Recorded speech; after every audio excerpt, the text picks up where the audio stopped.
Baik, terima kasih atas waktu dan kesempatan yang diberikan kepada saya. Nama saya Novita Jaya.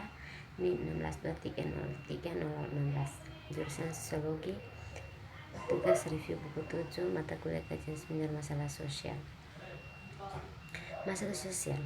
Masalah sosial adalah suatu ketidaksesuaian antara unsur-unsur kebudayaan atau masyarakat yang membahayakan kehidupan kelompok sosial. Jika terjadi bentrokan antara unsur-unsur yang dapat menimbulkan gangguan hubungan sosial seperti kegoyahan dalam kehidupan kelompok atau masyarakat, masalah sosial ini muncul akibat terjadinya perbedaan yang mencolok antara nilai dalam masyarakat dengan realita yang ada. Yang menjadi sumber masalah sosial yaitu seperti proses sosial bencana alam.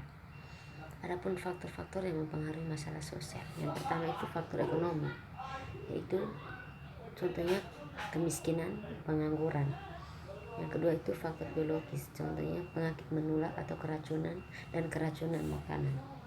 Yang ketiga itu faktor budaya. Yang sering terjadi dalam masyarakat itu penceraian, kenakalan remaja. Dan yang keempat itu faktor psikologis, yang terjadi dalam penyakit saraf dan aliran sehat. Sejarah teori masalah sosial. Secara umum, masalah sosial dianggap sebagai situasi sosial yang dirasa banyak pengamat tidak sesuai dan perlu diperbaiki. Sosiologi Amerika Serikat awal menerapkan model medis pada analisis masyarakat untuk menilai apakah ada beberapa patologi menggunakan sebagai kriteria universitas normalitas. Sosiolog umumnya berasumsi bahwa masalah sosial dihasilkan dari orang jahat, orang yang tidak dapat menyesuaikan diri yang abnormal karena kekurangan mental, gangguan mental, kurangnya pendidikan atau sosialisasi yang tidak lengkap. Para ahli patologi sosial ini menganggap bahwa norma-norma dasar masyarakat yang dipegang secara universal memandang masalah sosial sebagai tingkah laku atau tatanan sosial yang mengganggu tatanan moral. Bagi mereka, tatanan moral masyarakat Amerika Serikat mendefinisikan perilaku seperti alkoholisme, bunuh diri, pencurian, dan pembunuhan sebagai masalah sosial. Tetapi pendekatan ini tidak memperhitungkan kompleksitas yang melekat pada masyarakat yang beragam.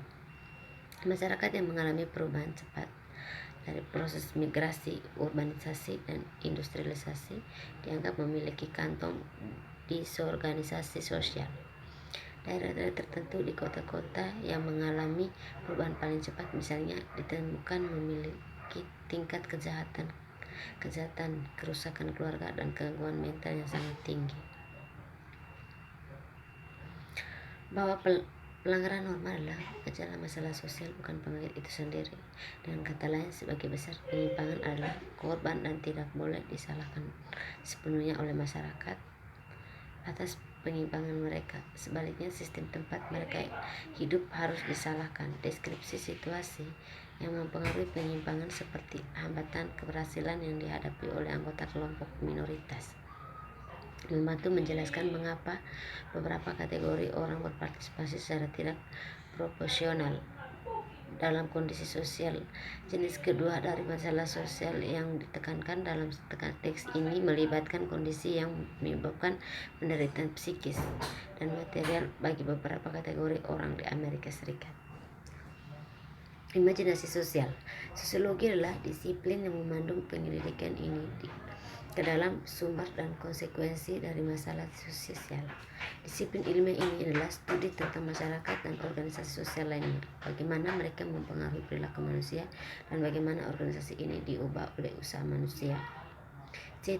Frank Mills 1916 sampai 1962 dalam bukunya The Sociological Imagination 1959 menulis bahwa tugas sosiologi adalah untuk mengadari bahwa keadaan individu terkait erat dengan struktur masyarakat. Imajinasi sosiologi melibatkan beberapa komponen terkait atau oleh Edson dan Smith 2038. Imajinasi sosiologi dirangsang oleh kesediaan untuk melihat dunia sosial dari sudut pandang orang lain. Masalah sosial dalam perspektif global negara kesejahteraan sosial, campuran kapitalisme dan sosialisme. Negara-negara di Eropa Barat, Skandinavia, dan Kanada memiliki kebijakan kesejahteraan yang murah hati bagi warganya, tentu saja jauh lebih murah hati daripada yang tersedia di Amerika Serikat. Penjelas di sini bersifat umum, merincikan semua negara pada tingkat ketentuan, meskipun ada variasi di antara mereka. Negara-negara ini kapitalistik mengizinkan kepemilikan pribadi dan bisnis milik pribadi jauh lebih besar daripada di Amerika Serikat. Negara-negara ini memiliki perusahaan milik publik dan beberapa nasionalisasi industri, biasanya transportasi, sumber daya mineral, dan utilitas. Yang paling penting, negara-negara ini menyediakan serangkaian layanan sosial untuk memenuhi kebutuhan yang jauh lebih besar daripada di Amerika Serikat. Kebijakan masalah sosial dan kebijakan sosial. Sistem politik sosial ekonomi masyarakat tidak hanya berkembang dari peristiwa acak dan pilihan tanpa tujuan. Yang berkuasa dalam masyarakat membuat kebijakan untuk mencapai tujuan tertentu dalam konteks peristiwa sejarah, batasan negara, dan sejenisnya.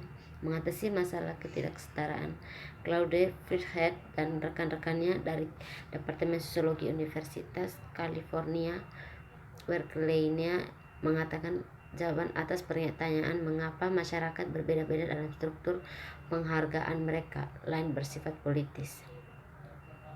Struktur sosial sebagai unit dasar analisis. Jenis pemikiran ini membantu menjelaskan keengganan orang yang berwenang untuk menyediakan program kesejahteraan, perawatan kesehatan, dan kompensasi yang memadai untuk membantu mereka yang kurang beruntung. Masalah mendasar adalah apakah masalah sosial berasal dari patologi individu mengalahkan orang atau dari situasi di mana penyimpangan terlibat atau mengalahkan sistem, yaitu apakah penyimpangan adalah masalah itu sendiri atau hanya korbannya. Metode sosiologi kebijakan sosiologi. Metode sosiologi merupakan langkah-langkah ilmiah yang diterapkan peneliti dalam rangka penelitian sosiolog. Metode sosiologi yang meliputi metode kualitatif merupakan metode sosiologi yang menekankan pada pengumpulan dan penggunaan data deskriptif atau naratif. Data tersebut terdapat merupakan rangkaian kata-kata. Terdapat 3 jenis metode. Yang pertama itu metode historis, yaitu metode penelitian yang dilakukan dengan cara mengumpulkan, mengolah, dan menganalisis data berupa peristiwa-peristiwa yang terjadi di masa lampau. Yang kedua, metode komparatif, yaitu metode riset yang dilakukan dengan cara membandingkan fenomena sosial yang terjadi di masyarakat.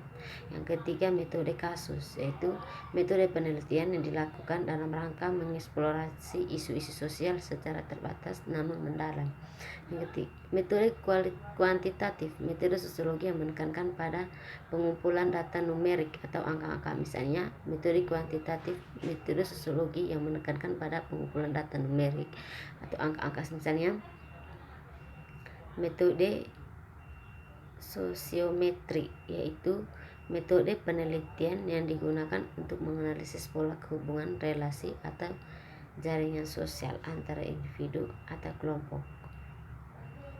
Dalam metode ini sering kita gunakan pada saat kita menggunakan